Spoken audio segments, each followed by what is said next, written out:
Welcome back to the Governance Podcast at the Center for the Study of Governance and Society at King's College London. My name is Irina Schneider and I'm your host. Today, I'm really pleased to welcome Matoula, Kotsialou and Luke Riley, who are postdoctoral research associates here at King's. Matoula and Luke are both computer scientists with expertise in game theory and artificial intelligence. They're currently working on the Volt project, which aims to explore applications of distributed ledger technologies, including blockchain, in domains involving voting and collective decision-making.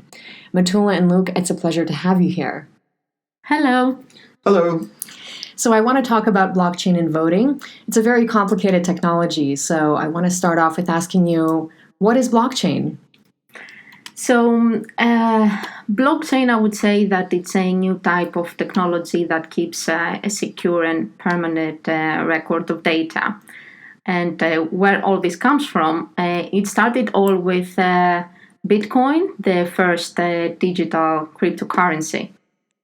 So tell us more about Bitcoin. How does it work? Okay, so Bitcoin is a way to transfer value between individuals in a decentralized way without a centralized intermediary. Because normally, if you want to digitally transfer value, you'd have to go onto your online bank account and then you'd have to you have to enter someone's details and you'd send money to them, but it will go through the bank. So the bank are in control of making sure that money goes to the other person. But with Bitcoin, there is no one else in the middle. It's direct from peer to peer. So in this peer-to-peer network, how do we know that the transactions are actually secure? Because now, instead of the banks, now another person can do the same job. But the difference is that this person can be anyone of the network. How do we know we can trust these people? Okay, so the way that they validate the transactions is according to the protocol of Bitcoin that when you join the network, you agree to use. Okay, and where does this protocol come from? Is it from some centralized authority? So all these rules of the protocol, they came from a person that is known as Satoshi Nakamoto. So this person published a white paper online where he was describing the Bitcoin peer-to-peer payment system. And for the first 2 or 3 years of after this publication, he or she disappeared. So apart from Satoshi Nakamoto, there is also a method in Bitcoin for anyone to propose changes to the protocol. So in that way, it wasn't just one person or many people acting as Satoshi Nakamoto who could change the Bitcoin protocol, but anyone who joins the network could do. So therefore, it is a decentralized system. So anyone can change the system. How is that secure? So actually, everyone can propose changes for the system. And then these changes are being voted on by the main participants of the network. So it makes the whole system more democratic. Who are the main participants of the network? Okay, the main participants of the Bitcoin network are a group of people called the miners. And anyone can take the role of a miner. And a miner validates transactions from one individual to another. So if I understand it correctly, you're describing a system where people are transacting, they're sending each other Bitcoin, and these transactions are validated by a group of individuals called miners. And I'm just curious, how does the transactional process work on the system?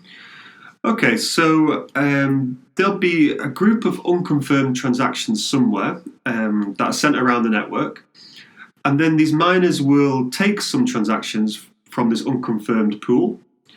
And they will look to put these, the valid ones, into a block.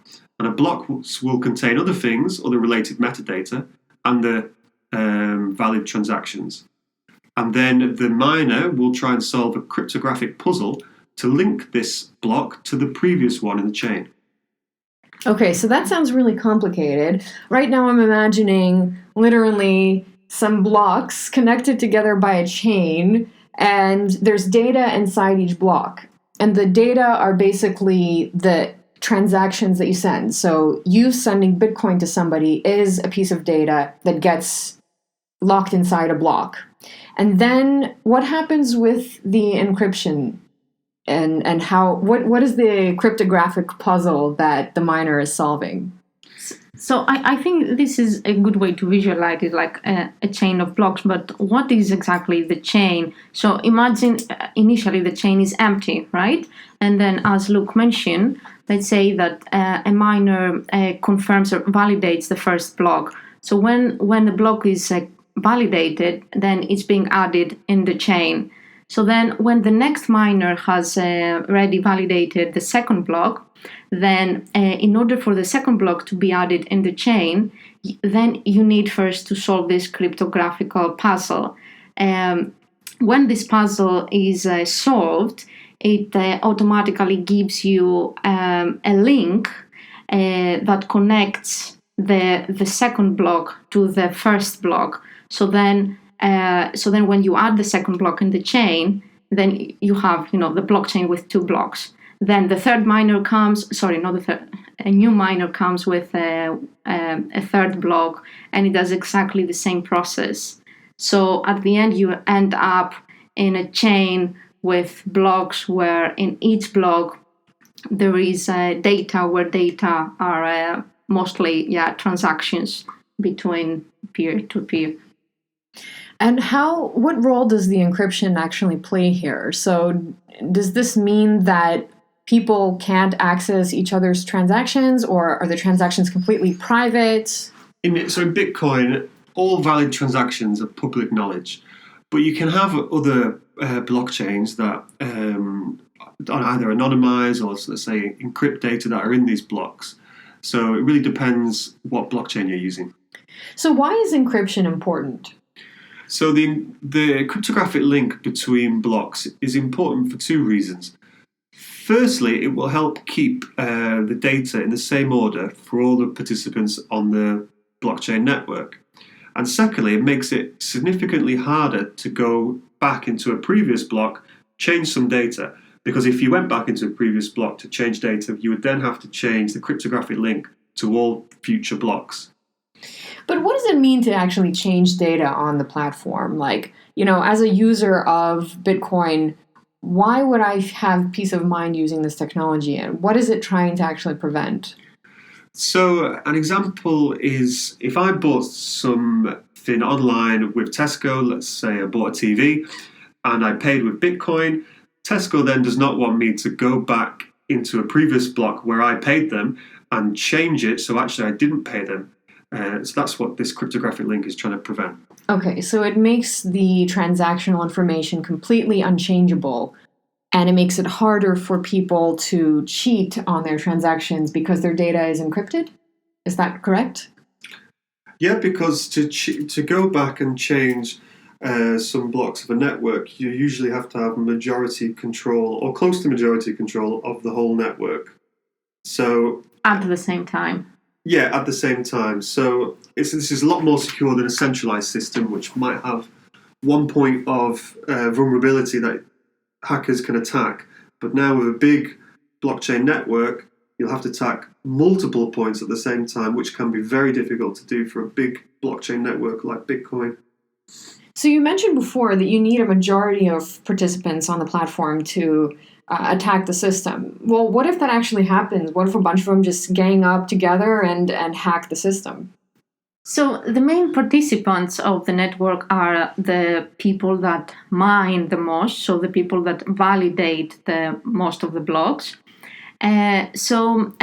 These miners, they have no incentive to do something like that because it's like they attack their own system. So these main miners, they get reward. They get the majority of the reward in Bitcoin. So by attacking with the system with any kind of manipulation, they risk the price of Bitcoin or any other cryptocurrency. Okay, so they lose out personally a lot Yes. if they attack the system itself. Exactly. Okay. All right, so it seems like it's a very secure system, a lot more secure than current banking systems, for instance. So why are we not all using Bitcoin all of a sudden? Why is this still kind of a sort of struggling technology? It's because of the technological maturity of the software associated with blockchain at the moment. Currently, you have to have quite a good technical knowledge to be able to use it. So that for the majority of people, they can't really be bothered, really, or they don't understand it. But it's becoming a bit more mainstream. Some more companies are trying to put more user-friendly software around the blockchain. So maybe in the future, it'll get more and more popular, such as this December, there was lots of people buying Bitcoin. So maybe it's already started. So here also I would like to add one of, I would say actually the main problem of Bitcoin not being, enlarged is there is scaling problems. So currently, the more users they go into the system, the slower the transactions become. So there are many projects and companies at the moment that they are trying to sort this scaling problem. And I think it will be necessary for something like that to happen before Bitcoin becomes the main payment system. Yes.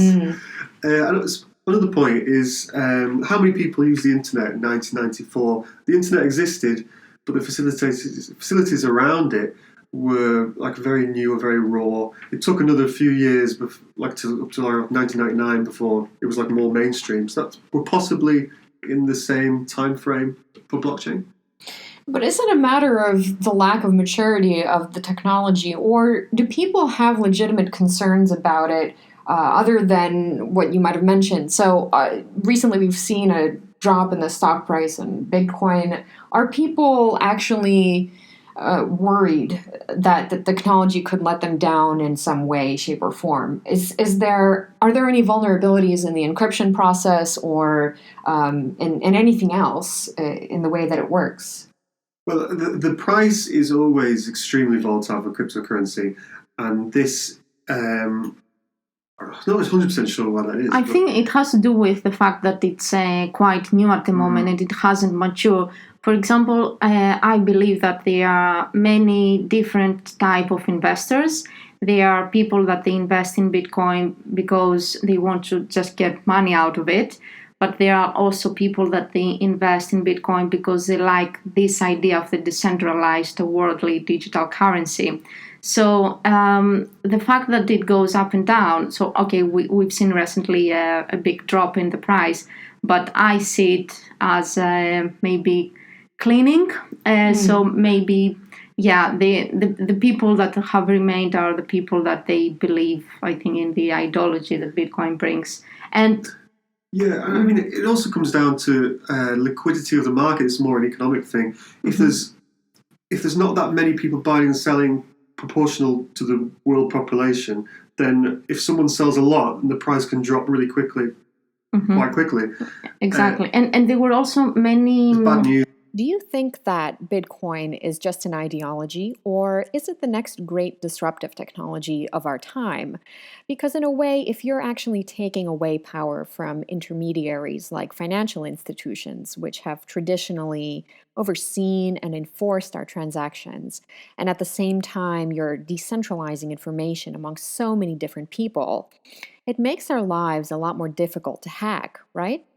So I would say it's not all about the hacking and it's more difficult to hack, but I would say that people have lost their trust and the faith in central bodies. So I think societies have the need for something new, so something that you will be able to connect or transact immediately with the other person without having to trust someone in the middle. Let's talk a little bit more about how blockchain can be disruptive in other industries. So I wanted to discuss your project in particular at King's College London. So you're working on the Volt project and exploring the applications of blockchain in voting. And I'm curious how that works. So let's say I'm voting in an election and I cast my vote and it goes inside a block. What's the next step? Okay, so it depends on the architecture you're using. There might be different properties that you want for your voting system. You might be happy for your vote to be public knowledge, which will be the case when you're voting as a shareholder. If you're voting in a political election, you want it encrypted, which is also possible. So it's a bit too complex to go initially to nationwide elections. So our project is focusing on shareholder voting and also online voting, but maybe for a political party leader. So those two use cases. So small scale. Small scale, yeah. Online voting, yeah. And how does it actually work? So you have the decentralized network of people validating the votes coming into the system, is that correct? So in this case, there is another type of blockchain that is called permission.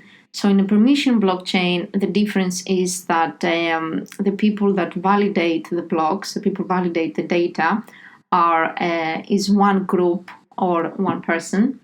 So you don't actually need a decentralized network that everyone can take part in the validation process. So it's not fully anonymous.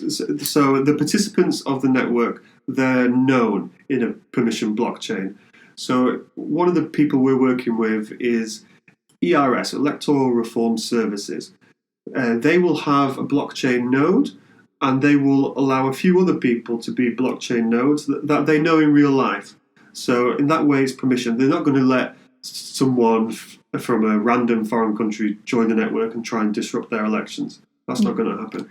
And it's similar for our other partner in the project, which is Crowdcube. For shareholder voting, the nodes of the blockchain network will be the main shareholders, no one not associated with the company. Okay, interesting. So the government can still oversee the identification of everybody voting in a national election if it were to scale up to that level. Yes, you would need a way to ID the people who are allowed to vote. Mm-hmm. So that could be one of the rules to make a valid transaction. You would have to have a pre-approved ID. And if you do a national election, that would be, I guess, from the government. Traditionally, we use electronic or paper ballots to cast our votes in an election. Why is blockchain a better system for this? So I would say that blockchain adds an extra security and transparency in electronic voting.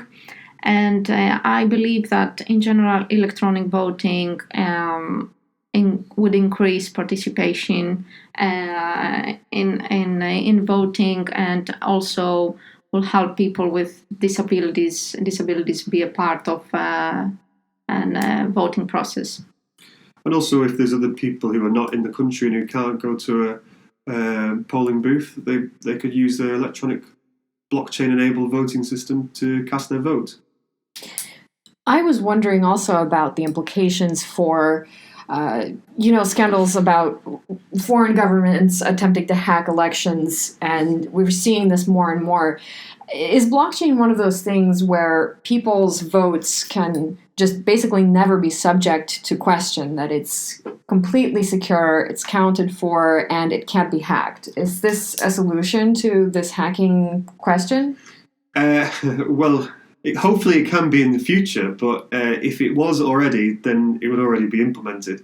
So this is one of the reasons why we're doing research on it, and why we're focusing on smaller use cases at the moment. But but if we solve these problems for smaller use cases, hopefully eventually we'll move towards having it in national elections. There's people that already run national elections online, like Estonia, and Switzerland also do some smaller scale online elections.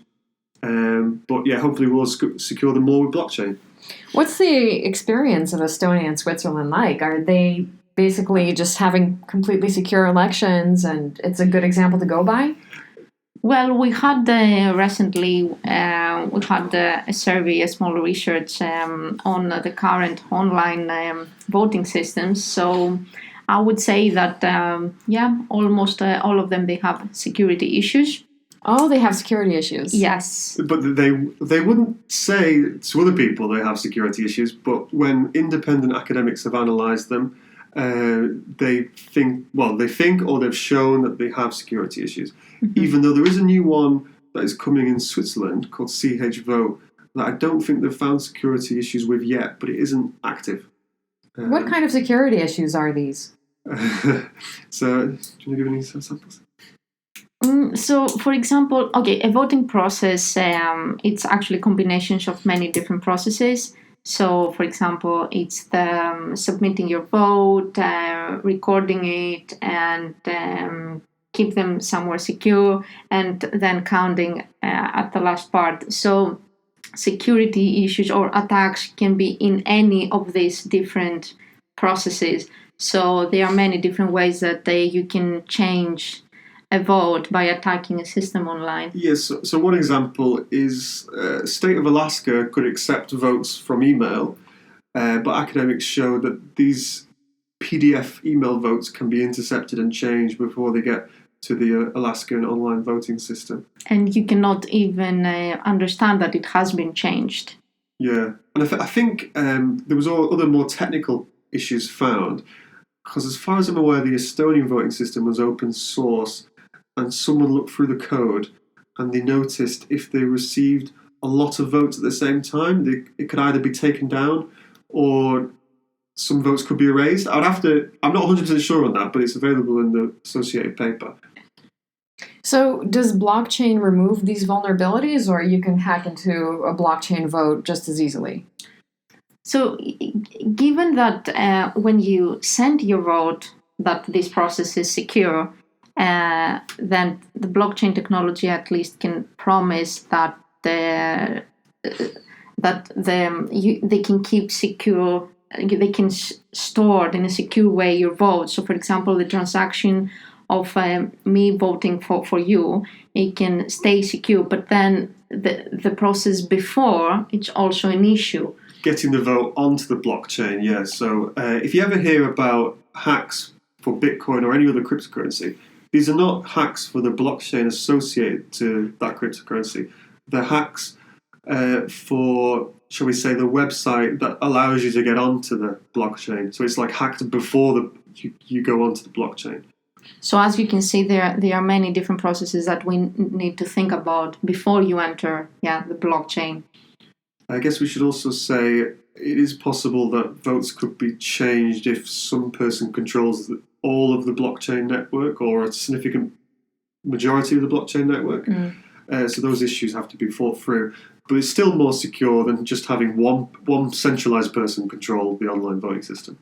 Okay, so basically we should switch all over to blockchain because the benefits still outweigh the costs of it. Switch all the online voting over to blockchain, but we're not in a position now to say all paper ballots should be online blockchain voting systems. It's not ready yet for that switch to occur. So are you working on that process in the beginning where it's vulnerable to hacking to try to secure it? It's the work with the ERS, Electoral Reform Services, is to allow their online system to have individual and universal verifiability. So an individual verifiability is that the user knows that when they cast a vote, that their vote has been recorded somewhere. And the universal verifiability is so that anyone can go and check the count is correct according to the votes that have been recorded.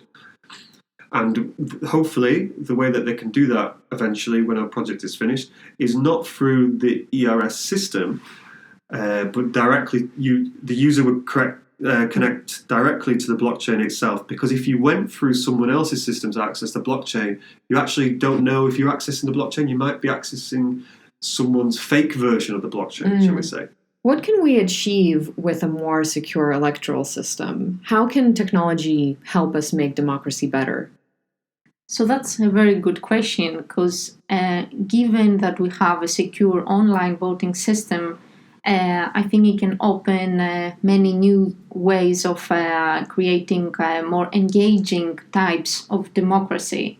So, for example, there is there is the direct or liquid democracy. So what are these types? So direct democracy is the voting process that you can vote directly on a specific matter without voting for a representative.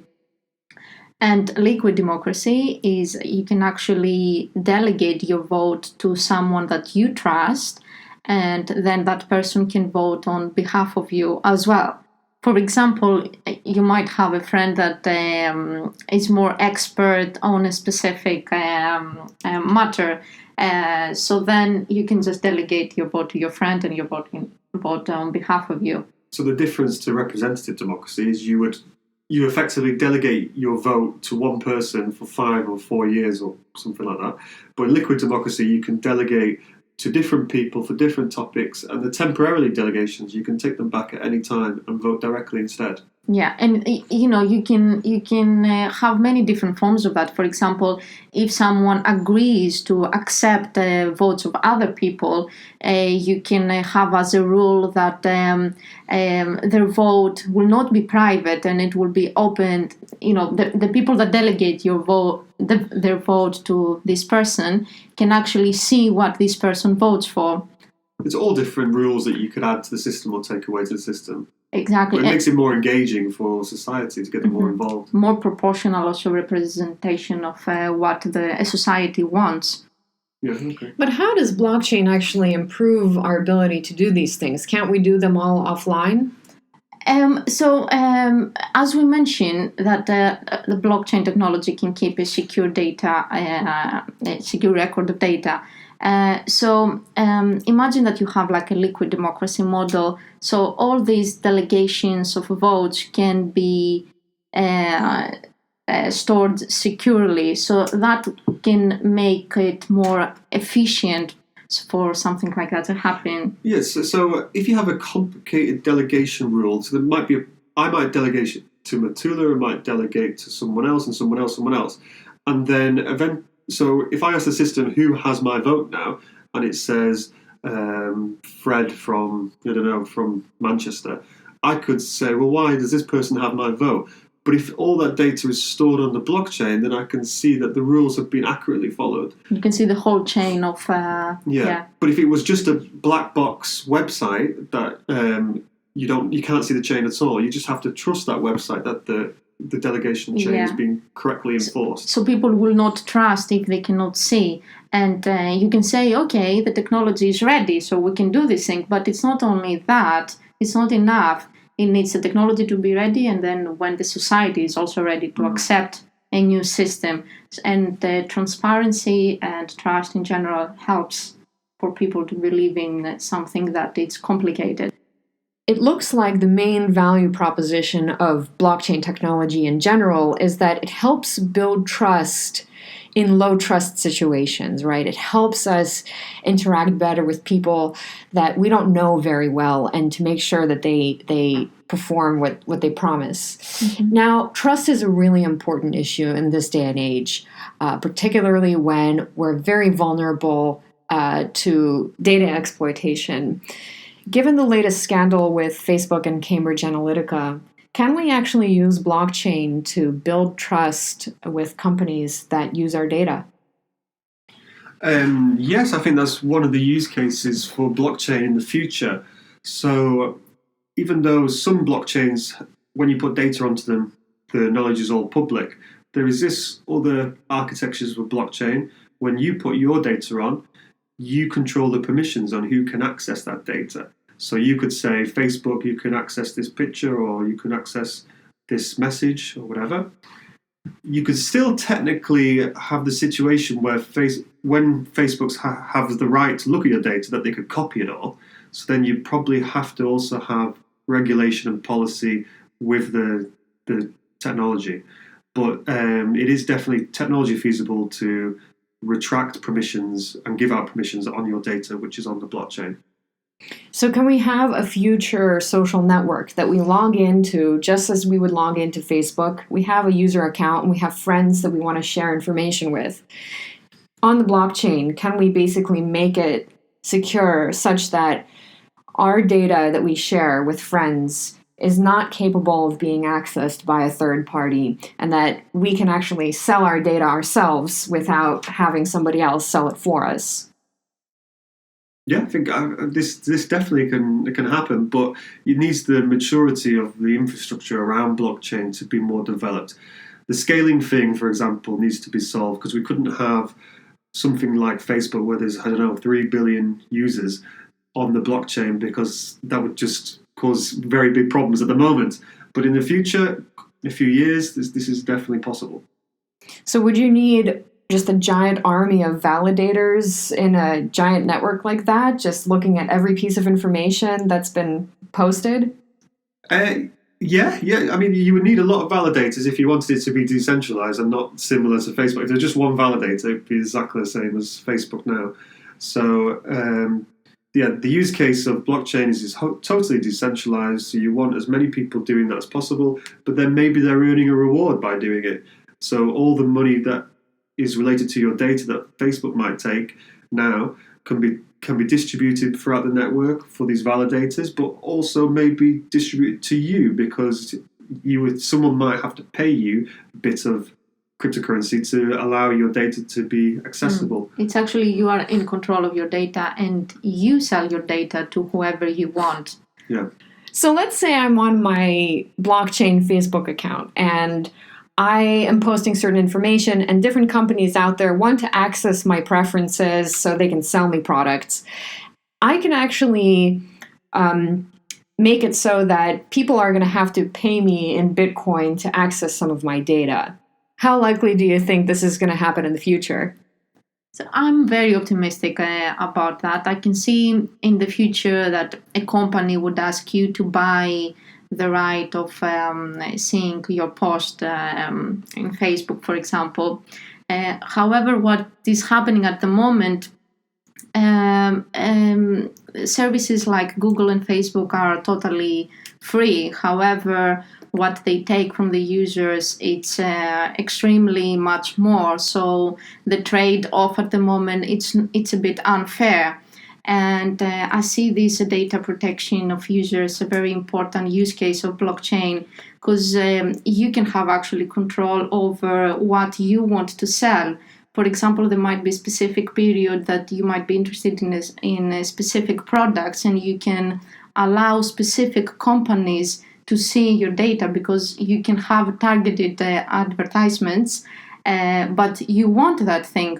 And then you can take this right back to you. So I think it's about power and control, because at the moment Google and Facebook have so much data on all of us, probably a lot more than a lot of governments do. So they have a significant amount of power to influence people, such as the Cambridge Analytica when they target people to vote for Trump.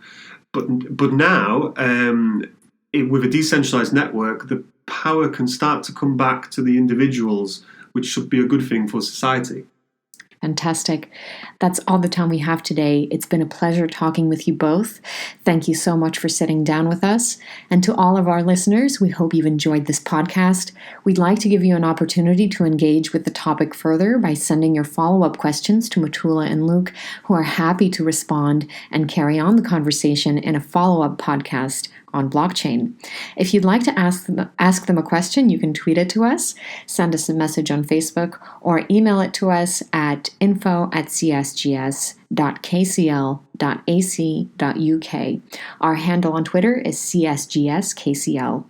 We look forward to seeing you again soon on the Governance Podcast.